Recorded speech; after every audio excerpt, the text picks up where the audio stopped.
We are going to create a title page in this presentation.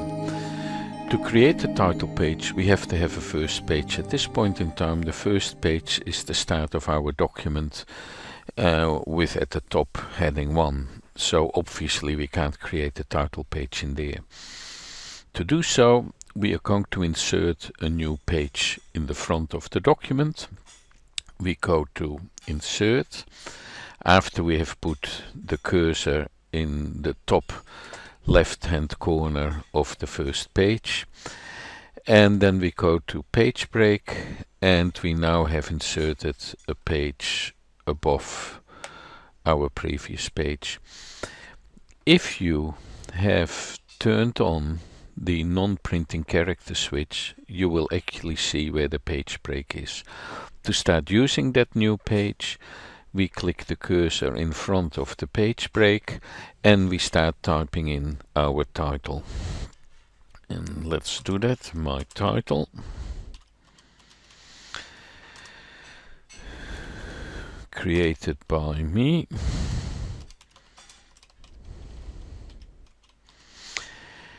And we enter that too. So now we have our title on the first page, but obviously that is at this point in time in the normal style.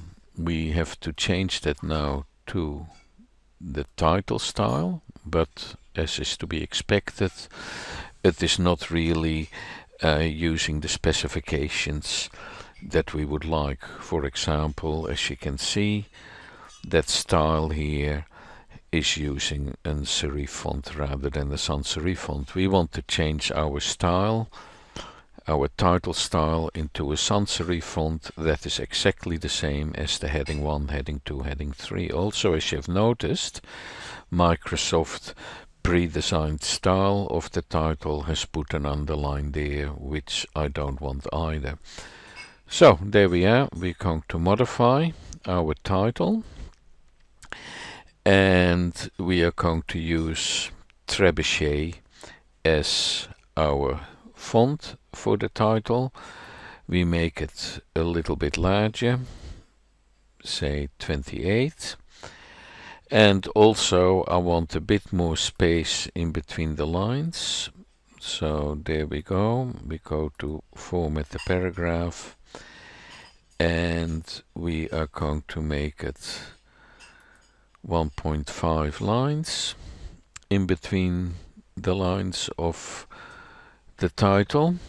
And also what we are going to do is we are going to center our text.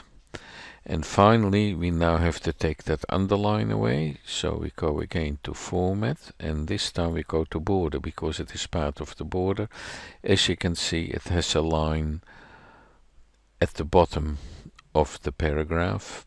So we say that that particular style, that title style, should not have an underline. And we say OK to that. OK to that, and there is now our title. Just get rid of that capital B, and this is our title page. Finally, as you can see, the title page has the header and the footer taken on from the previous page.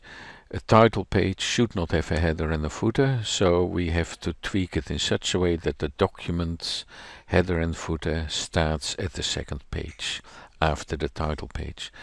Go double click and go into the header, and there you see in the ribbon an option different on first page, and that means we are not going to have a header and the footer on our first page, but we have a header in the second page, and the numbering still sees it as the second page. So the numbering, automatic numbering, still starts at the header page, at the title page, but it doesn't show it. And that is how we insert the header and get rid of the that's how we insert a title page and get rid of the header and the footer.